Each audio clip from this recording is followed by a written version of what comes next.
Ви благодарам, подпредседателе.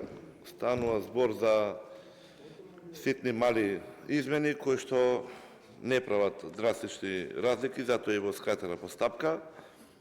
Например, со членовите 3 и 4 се врши усогласување со Законот за измени и дополнување на Законот за основање на Државна комисија за одлучување во управна постапка и постапка од работен однос во втор степен. Во членот 5 се менува ставот 7, каде што исто така се усогласува со Законот за прекршоци.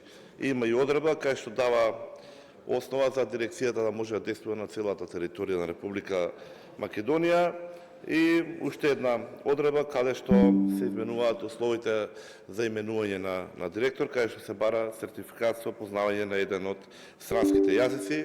Како што кажавме, мали се измените, очекувам дека ќе имаме полна поддршка за законот. Благодарам.